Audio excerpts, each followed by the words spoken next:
কথাগুলো শুনে রায়হানের বাবা মা দুজনেই বিস্মিত হয়ে রায়হানের দিকে তাকায়। অপরাধীর মতো মাথা নিচু করে রেখেছে রায়হান। সুমনা বেগম স্তব্ধ। বাসার কলিং বেলের শব্দ, সকলেই একটু নড়ে চড়ে বসে। আদনান গিয়ে দরজা খুলে দেয়। সেতু এসেছে। আদনানের রাগান্বিত চোখ মুখ দেখে জিজ্ঞেস করে, কি হয়েছে, রেগে আছো কেন? আদনান কোনো উত্তর না দিয়ে ভেতরে চলে আসে। সেতুও পিছু পিছু আসে। আর এসে উপস্থিত রায়হান ও তার বাবা মাকে দেখে বেশ অবাকি হয়। অস্ফুট স্বরে রায়হানের উদ্দেশ্যে জিজ্ঞেস করে, তুই এই বাড়িতে? প্রশ্নটি করে থমথমে দৃষ্টিতে সেতুর দিকে তাকিয়ে রইলেন সুমনা বেগম। সেতু থতমত খেয়ে একবার সুমনা বেগমের দিকে, আরেকবার আদনানের দিকে তাকায়। রায়হানের বাবা মা উঠে পড়ে। তখন কোনো কিছু না বলেই দুজনে বাড়ি থেকে বেরিয়ে যায়। রায়হানও বিনা বাক্যে উঠে পড়ে। আদনান ওর সঙ্গে চলে যায়। বাড়ির বাইরে গিয়ে হাত টেনে ধরে মুখোমুখি দাঁড়ায়। শার্টের কলার ঠিক করে দিতে দিতে বলে, মানুষের খারাপ হওয়ারও একটা লিমিট থাকে, কিন্তু তুমি লিমিটলেস। উদ্দেশ্য সফল হয়নি বলে ডিরেক্ট বাড়িতে বিয়ের প্রস্তাব নিয়ে এসেছো। কারণ তুমি তো ভালো করেই জানো ওই ঘটনার পর প্রাপ্তি আর কখনই তোমার কাছে ফিরে যাবে না। ওর দেওয়া জবাবগুলো নিশ্চয়ই তোমার ইগোতে লেগেছে। আর তাই উদ্দেশ্য সফল করার জন্য হোক কিংবা রিভেঞ্জ নেওয়ার জন্য হোক, গুটি হিসেবে বিয়ে নামক সম্পর্কটাকে বেছে নিয়েছো। আমি কি ঠিক বলছি? আদনানের হাত সরিয়ে দিয়ে রায়হান বলল, সব কিছুতেই তুমি কেন বাধা হয়ে দাঁড়াচ্ছ বলো তো? ভালোবাসো তুমি প্রান্তিকে? আদনান বাঁকা হাসে বলে, তুমি এবং তোমার উদ্দেশ্য সৎ হলে কখনোই আমি বাধা হয়ে দাঁড়াতাম না। কোনো অসৎ দৃষ্টি আমি প্রাপ্তির উপর পড়তে দেব না।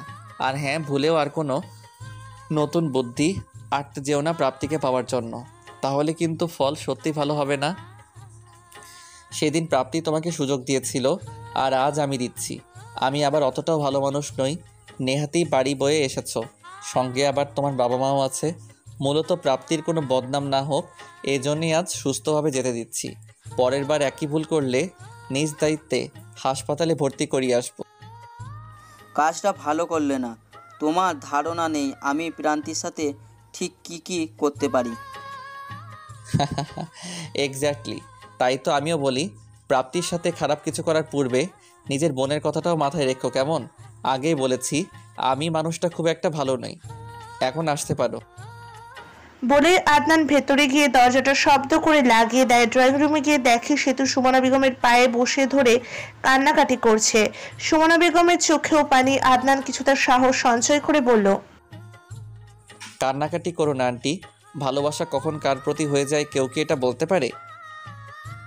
তাই বলেই তোরা সব যেন এভাবে লুকালি আমার থেকে। ও না হয় ভয়ে বলেনি, কিন্তু তোরা কেন আমাকে জানাসনি? আর যদি প্রাপ্তি এই সম্পর্কে অনেক বেশি সিরিয়াস থাকতো তাহলে কি হতো? তাহলে তো সেদিন ঠিকই রায়হানের প্রস্তাবে রাজি হয়ে যেত। হয়নি তো, আল্লাহ বাঁচিয়েছে না। আল্লাহ ওর সাথে ছিল। মানুষ ভুল করে, প্রাপ্তিও ভুল মানুষের সাথে সম্পর্কে জড়িয়ে ভুল করে ফেলেছে। এবারের মতো ক্ষমা করে দাও। আর প্লিজ ও বাড়িতে আসার পর ওর সাথে কোনো রকম রাগারাগি করো না। দুপুরে বাড়ি ফেরার পথে প্রচন্ড মাথা ব্যথা হয়েছে প্রাপ্তির। আজ রোদের এত বেশি উত্তাপ যে মনে হচ্ছে মাথাটা ফেটেই যাবে। ত্রিধা আর অঙ্কিতা প্রাপ্তিকে নিয়ে গাছের ছায়ায় বসে।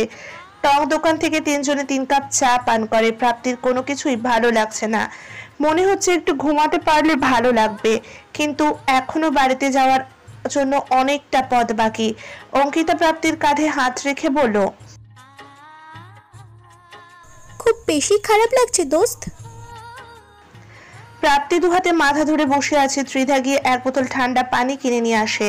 প্রাপ্তির মাথাটা নিচু করে মাথায় পানি ঢেলে দেয়। ওড়নাটা দিয়ে চুলগুলো দুজনে মুছেও দেয়।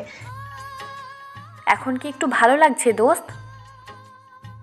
জিজ্ঞেস করলো ত্রিধা। প্রাপ্তি একটুও ভালো লাগছে না। ক্রমশ শরীর যেন দুর্বল হয়ে আসছে। গায়ের তাপমাত্রাও বাড়ছে। মনে হচ্ছে শরীর থেকে গরম ধোঁয়া বের হচ্ছে। জ্বর আসবে কিনা কে জানে। কিন্তু প্রাপ্তি আর ত্রিধার এই আন্তরিকতা দেখে সত্যিটা বলতে খারাপ লাগলো প্রাপ্তির। তাই সে মিথ্যে করেই বলল, হ্যাঁ, একটু ভালো লাগছে এখন। অঙ্কিতা জানতে আদনান ভাইয়াকে একটা ফোন করব? চাইলো। প্রাপ্তি বলল, আরে না, কত যে একা যেতে পারবি তা তো বুঝতেই পারছি। দাঁড়া, রিক্সা নিয়ে আসি, আমরাই তোকে দিয়ে আসছি। বলল ত্রিধা। অঙ্কিতা ত্রিধাই প্রাপ্তিকে বাড়িতে দিয়ে যায়। সুমনা বেগম প্রচন্ড রেগেছিলেন, কিন্তু প্রাপ্তির বেহাল অবস্থা দেখে রাগ উধাও হয়ে যায়। উল্টো আরো বেশি অস্থির হয়ে যান তিনি। প্রাপ্তিকে ধরে রুমে নিয়ে যায়, মাথা ব্যথার ওষুধ খাইয়ে মাথায় পানি দিয়ে দেয়, সঙ্গে সঙ্গে বারবার করে বলছেন, রাতে ঠিক মতো ঘুমাবি না, ফেসবুক চালাবি, মুভি দেখবি, তোর মাথা ব্যথা হবে না তো তার মাথা ব্যথা হবে। ঠিক মতো খাওয়া দাওয়া করিস না, আর দুদিন পর পর শরীর দুর্বল হয়ে পড়ে। তোকে নিয়ে আমি পড়েছি যন্ত্রণা। অঙ্কিতা করুণ স্বরে বলল, থাক আন্টি, আর বকা দিয়েন না। বকা দিয়ে আর কি হবে মা, আর কোনো কথাও শুনে? যাই হোক, তোমরা ফ্রেশ হয়ে নাও, আমি খেতে দিচ্ছি। না না আন্টি, আমরা বাড়িতে গিয়েই খাবো। এখান থেকে খেয়ে আবার বাড়িতে গিয়ে খেও, সমস্যা নেই, ফ্রেশ হও দ্রুত। এরপর তিনি সেতুকে প্রাপ্তির কাছে বসিয়ে কিচেনে যায় খাবার সাজাতে। অঙ্কিতা ত্রিধাকে না খেয়ে যেতে দেবে না, এটা একদম পরিষ্কার, তাই ওরাও গিয়ে ফ্রেশ হয়ে নেয়। সেতু একটু দ্বিধাদ্বন্দ্বে পড়ে যায়। সকালের ঘটনাটি এখনই প্রাপ্তিকে বলবে নাকি পরে বলবে। অবশেষে সিদ্ধান্ত নিল পরেই বলবে। সে প্রাপ্তির মাথায় সুন্দর করে হাত বুলিয়ে দিচ্ছে। সাঁঝের বেলায় জানালার ধারে বসে উপন্যাসের একটা বই ঘাটছিল আদনান। তার ধৈর্য বরাবরই কম, সম্পূর্ণ বই পড়ার ধৈর্য নেই বলে এই লাইন সেই লাইন একটা বাদ দিয়ে অন্যটা এভাবে পড়ে। কখনো কখনো বইয়ের সম্পূর্ণ সারমর্ম বুঝতে পারে, তো কখনো আবার কিছুই বোঝে না। এসব নিয়ে অবশ্য তার কোনো মাথা ব্যথাও নেই, তার যা স্বভাব সে তো তাই করবে। রেহেনা বেগম রুমে আসেন তখন। চাপা স্বরে ছেলের উদ্দেশ্যে বলেন, প্রাপ্তিদের বাড়িতে কি করছিস আজ? আদনান ভ্রু কুঁচকে বলল, কই কিছু না তো। তোর বাবা তাহলে এত রেগে আছে কেন তোর উপর? আমি কি জানি। ডাকছে তোকে, শুনে আয়। বই রেখে আদনান রুমানা বেগমের সঙ্গে রুম থেকে বের হয়। আসাদ রহমান চা পান করছিলেন তখন। আদনানকে দেখে খিটখিটে মেজাজে বলেন, এসেছো, বসো বসো। আদনান একবার মায়ের দিকে তাকিয়ে বাবার মুখোমুখি বসলো। চায়ের কাপে রেখে আসাদ রহমান ছেলের উদ্দেশ্যে কর্কশ কণ্ঠে বলেন, তোমার সমস্যা কি আদনান? তুমি সেতুর বিয়ে উপলক্ষে এসেছো, আমি কিছু বলিনি, কিন্তু এসে উল্টা পাল্টা ঝামেলায় নিজেকে কেন জড়াচ্ছ? আদনান কণ্ঠস্বর নিচু করে বলল, আমি কি করেছি আব্বু? কি করছে জানো না? প্রাপ্তির জন্য নাকি বিয়ের প্রস্তাব এসেছিল আজ, তুমি সেখানে অযথা তর্ক করতে গিয়েছো। আব্বু সেখানে আমার কথা বলাটা জরুরি ছিল। কোনো জরুরি কিছু ছিল না, ওদের মেয়ে ওরা বুঝবে, তোমার এত মাথা ব্যথা কিসের? মা ছেলের জান বের হয়ে যায় ওই পরিবারের জন্য। আদনান কিংবা রুমানা বেগম কেউ কিছু বললেন না। আসাদ রহমান ও ক্ষণকাল নিশ্চুপ থেকে বললেন, তুমি চট্টগ্রামে যাচ্ছ কবে? আগামীকাল। খুব ভালো, দয়া করে নিজের ভালো বুঝতে শেখো, অন্যের ঝামেলা নিজের কাঁধে এনো না। বলেই উঠে দাঁড়ালেন তিনি।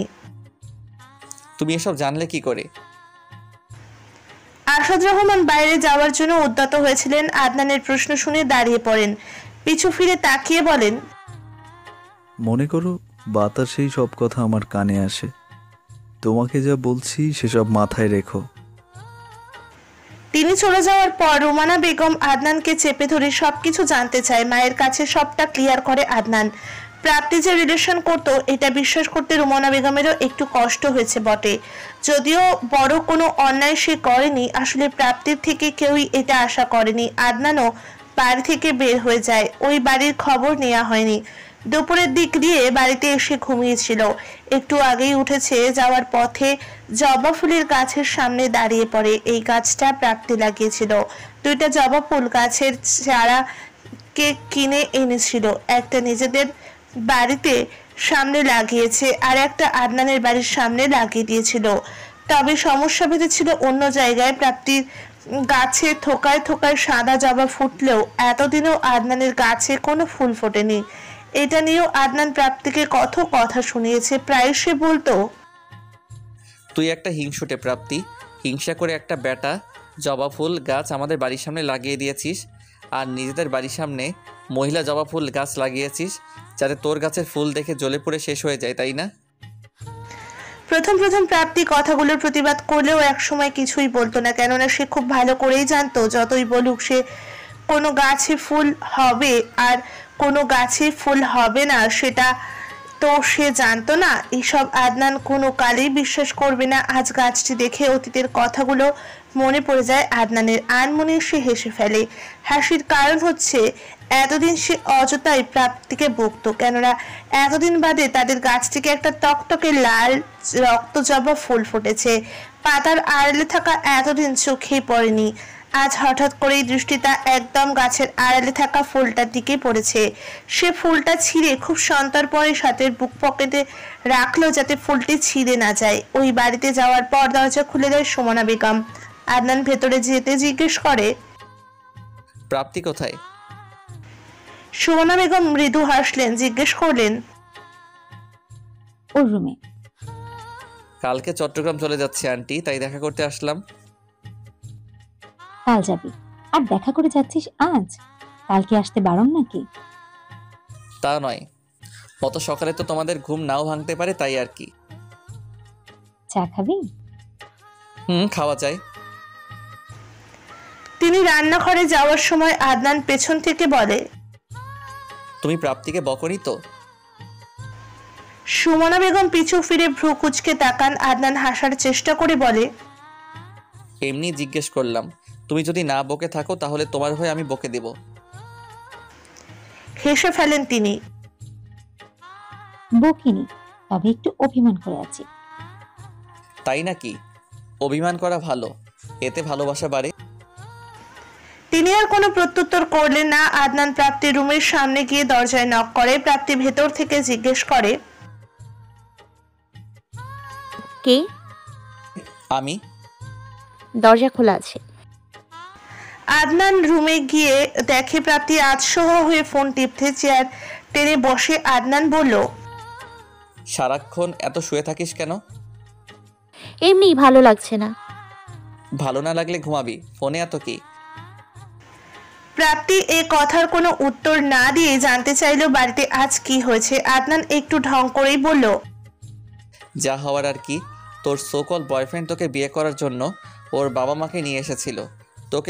তোকে কে বললো? আন্টি? না সে তো আপু, আম্মু তো আমার সাথে কথাই বলতেছে না। ঠিকই আছে, আরো কর জেদ করে রিলেশন। প্রাপ্তির মুখটা মলিন হয়ে যায়। আদনান তীক্ষ্ণ দৃষ্টিতে তাকিয়ে বলল, তুই আবার গোলে টোলে যাসনি তো? মানে এই যে তুই সেদিন রায়হানকে এমন জবাব দিলি, সব জায়গা থেকে ব্লকও করলি, তারপর মাত্র একদিনের ব্যবধানে সকাল হতে না হতেই রায়হান ওর বাবা মাকে নিয়ে তোর বাসায় উপস্থিত হয়েছে, তোকে বিয়ে করবে। এসব শুনে তুই ইমপ্রেস হোসনি মনে হচ্ছে না? ইস, রায়হান তোকে কত ভালোবাসে, মন গলে যায়নি? পাগল নাকি তুমি? এত কিছুর পরেও তোমার মনে হয় আমি গলে যাব? অসম্ভব। ওর প্রতি ঘৃণাটাও আমার ঠিক মতো আসে না, কোনো অনুভূতি কাজ করে না। গুড, এখন থেকে সাবধানে থাকবি, একা একা কোথাও বের হওয়ার দরকার নেই। কেন? ওর ভয়ে? কারো ভয়েই না, নিজের সেফটির জন্য। আন্টির সাথে মান অভিমান মিটিয়ে নিস, জড়িয়ে ধরে গালে চুমু খেয়ে বলবি, সরি মা, খুব ভালোবাসি তোমায়। দেখবি মোমের মতো কেমন গলে যায়। আদনানের কথা বলার ভঙ্গি দেখে প্রাপ্তি হেসে ফেলে। আদনান কপাল কুঁচকে বলল, এত হা হা হি হি করে হাসছিস কেন? তুই কি ভেবেছিস তোর হাসি খুব সুন্দর? একটু না, তোর চেয়ে তো আমার হুড়পড়ির হাসি বেশি সুন্দর। প্রাপ্তি দুহাত জড়ো করে সামনে রেখে বলল, মাফ করো, জিন্দেগিতে আর তোমার সামনে হাসবো না, তবুও তোমার হুড়ের গুণগান বন্ধ করো। তুই তো খুব হিংসুটে। হ্যাঁ আমি হিংসুটে, আমি আরো অনেক কিছু, তবুও তোমার হুড়ের গল্প শুনতে চাই না। আচ্ছা চোখটা বন্ধ কর। কোন দুঃখে? করবি নাকি হুড়ের গল্প শোনাবো? করছি। আদনান মুচকি হেসে বুক পকেট থেকে ফুলটা বের করে প্রাপ্তির কানের পিছনে গুজে দেয়। ফোনের ক্যামেরা অন করে একটু দূরত্বে রেখে প্রাপ্তির মুখ বরাবর সামনে ধরে বলে, এবার তাকা। প্রাপ্তি চোখ মেলে তাকায়, ক্যামেরায় দেখতে পায় তার এলোমেলো চুলের পাশে কানে গুজে থাকা টকটকে লাল ফুলটি। সে একটু কেমন যেন মায়া ভরা দৃষ্টিতে আদনানের দিকে তাকায়। আদনান হেসে বলে, তুই আমার রক্ত জবা,